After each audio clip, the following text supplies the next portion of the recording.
Hey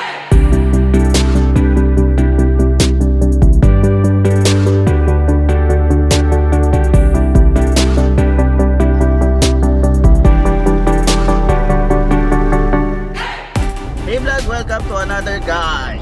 It's my first vlog of 2021.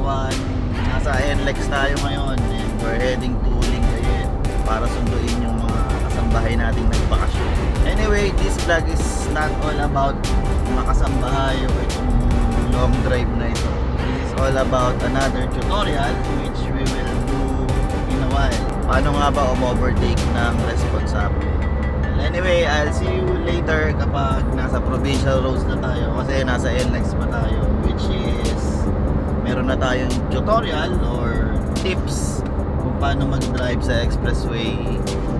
Kung di nyo pa napapanood yun, click nyo lang yung link dito sa top right of your screen or the link in the description below to watch that video. Ganda nung background, oh. Good morning guys, time check, it's 6:10 AM. It's January 3, 2021. First long drive ko sa taon na ito dito sa Lingayen. So, dito tayo ngayon sa Urdaneta exit. Napakaganda ng liwanag.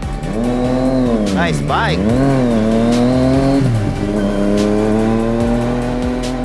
Alright, shout out Urdaneta. Napakaganda ng kalsada nyo dito, Santa Barbara. Napakalapad, napakakinis. Paano nga ba overtake responsibly? Dahil napakadelikado ng overtaking. Kailan at papaano? Gaya nito, nasa populated tayong area, huwag na mag-overtake kasi maraming tao. Baka may biglang tumawid, maraming tricycle. Ganda ng sikat ng araw. Good morning, good morning.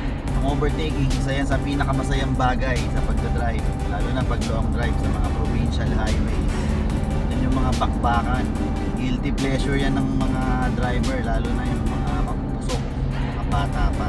Pero pag gagawin natin yan, syempre responsible dapat tayo. Gaya nito, may white line, straight, unbroken line, tayong overtake. Gaya niyan, curve siya, kaya siya, tingnan mo yun, no?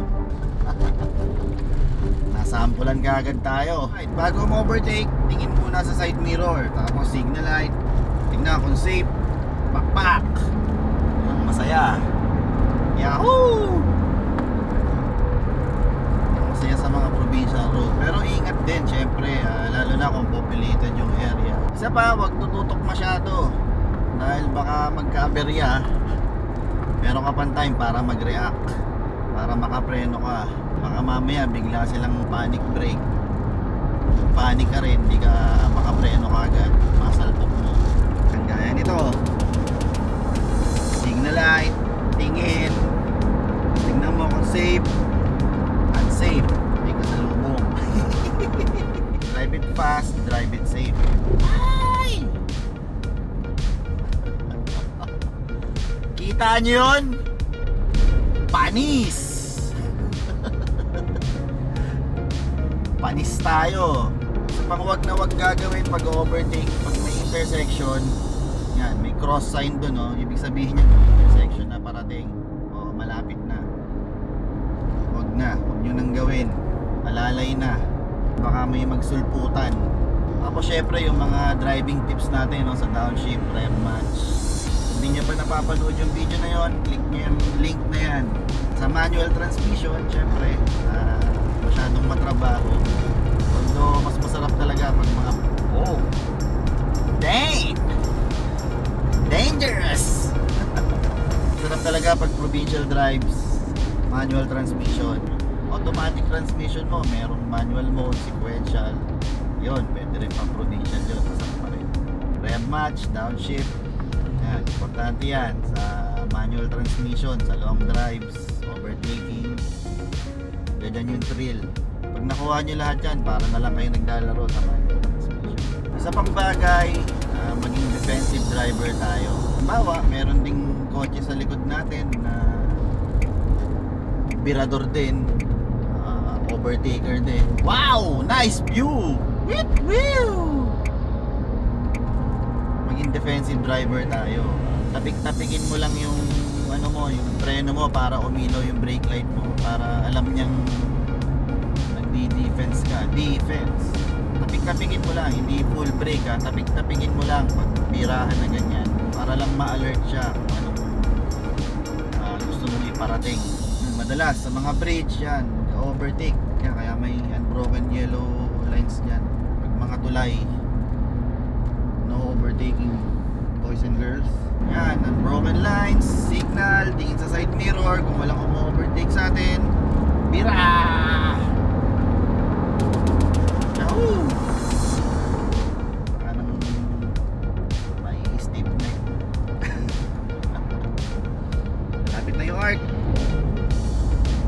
Wala sa power.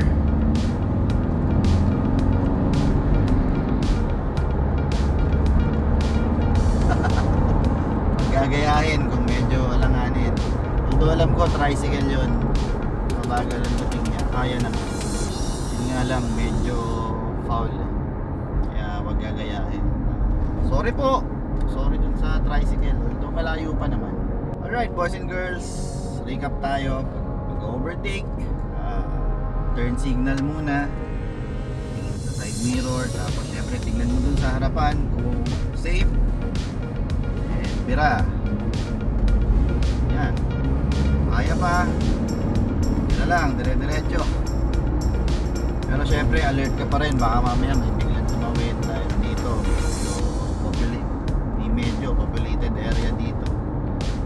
Tapos maging defensive tayo, baka naman meron sa likod natin na bubuntot-buntot, gusto rin mag-overtake. Pero a big no sa intersection, yun, napakadelikado. Tapos syempre yung sarili mo, kilalanin mo kung kaya mo ba. Bawa may kasalubong na malayo-layo, kaya ba nung kotse mo, kung kaya ng dibdib mo, then bira. Kaya minsan masarap yung may power yung auto. And again, based on experience lang yun, driving more than 2 decades, saka sa mga pangaral ng matatanda. And so far, never pa naman ako na-accident. Naka-accident. Tapos syempre, kung tayo sa may gear na overtaking gear, yung mga torquey gears, second gear, depende sa sitwasyon eh. Pero mostly second gear, third gear.